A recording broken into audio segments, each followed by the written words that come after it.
In the name of Allah, the most merciful, the most beneficent. An Irish novelist called Tolkien once recounted a story about observing a Cantonese man sitting on a kowloon footpath reading a book. The man's face was stunned with concentration, and his finger tracing the line being read. At times, the man's expression would be disturbed in the frustration at his progress. Finally, the reader looked up at the sky while his face was beaming. It doesn't matter whether it was because of a sudden joy with the act of reading, or the revelation from what was written, or delight at how the story resolved. The point is that he was in possession of something deliciously private, a connection between him and the writer, a connection between the real world and the world described upon the pages. There is a frequently asked question: what would the world be like without books? The very question is absurd and depressing.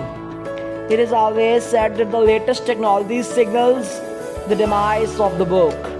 Decades ago, it was thought that the radio would replace books. The fear has persisted throughout with the inventions of television and internet.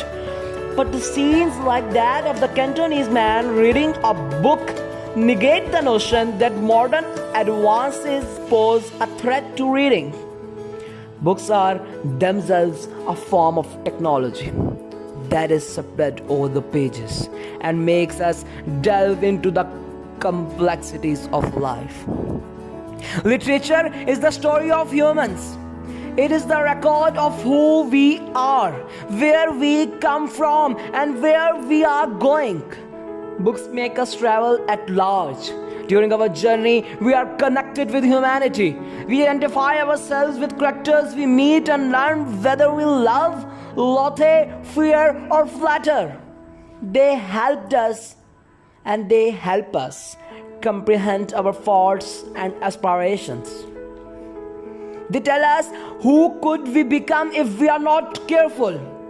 Reading provides the deepest connection to the morals that make us human and a part of a larger society.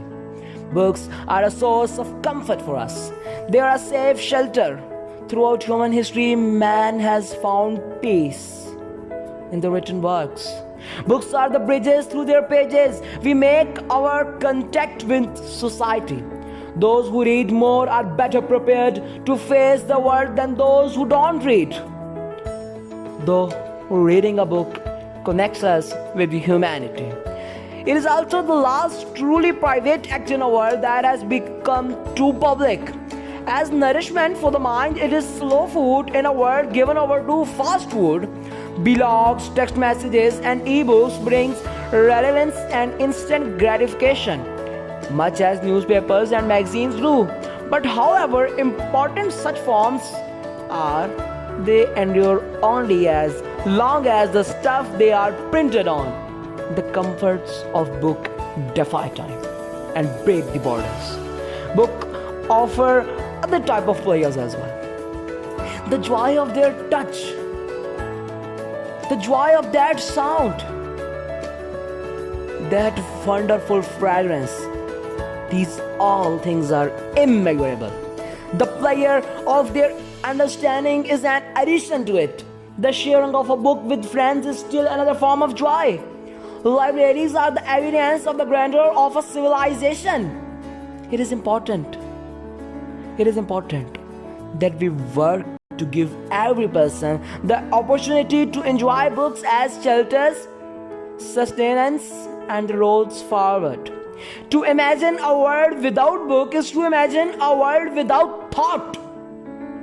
A world without books is a world without thought, without feeling, without compassion, without history, without voice.